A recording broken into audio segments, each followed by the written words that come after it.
Hello everyone, magandang hapon sa inyo everyone. Ito na mga kakagaw ang trabaho namin. Ito yung si Boss Leo, Boss Botinggoy.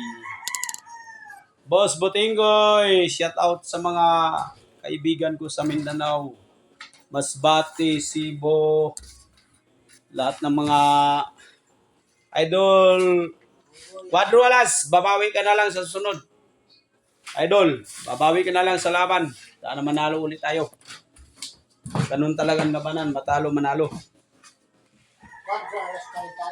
Quadro alas pa rin tayo dahil idol ko yan eh. Maganda nga may angas tayo sa Pilipinas eh. Kasi yung ibang bansa, mga angas. Tayo rin, angas din sa Pilipinas. Saludo kami sa iyo, idol. Thank you. Mga kagingging, Pampanga. Shout out sa inyo ha.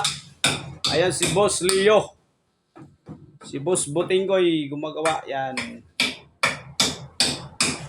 Kahoy lang muna dito sa atin guys kasi squatter lang, mahirap na.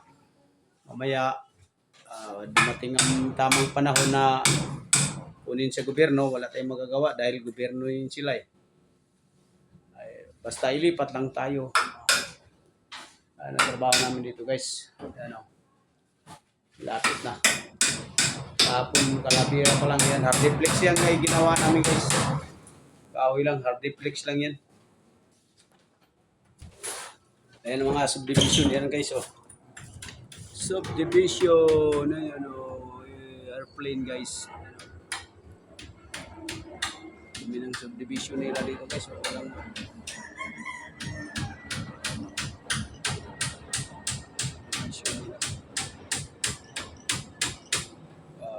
tapunan ng mga squatter oh. Yan, di bali squatter, ano matitino naman dito nakatira. Yan. Dito rin kami nakatira guys. Sa ano dito guys. Yan oh. Ay kasama namin guys oh. Si Boss Botinggoy. Yan, si Leo bumabanat ng trabaho.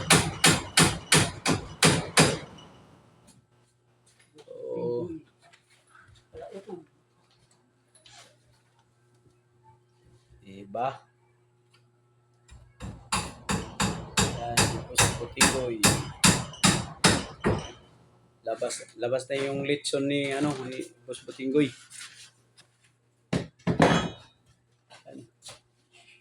Yan bubong, wala bilihanan ba ng hero. Yan oh. Pero mas maganda-ganda na yung dati. Yung dati yung ano sila, yan lang oh. Bubong.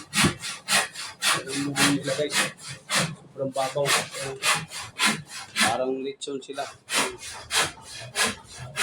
Para sa atin, ayan, tumaas ng konti, ayan. Lagyan ng kisamit, wala nang init guys. Diba? Ganun lang kasimple yung trabaho dito. Ayan, si Boss Botinggoy. Si Boss Botinggoy.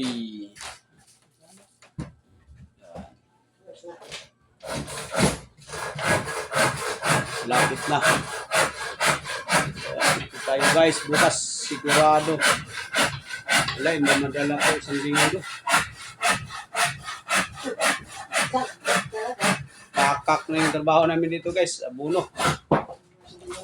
Thank you guys for watching.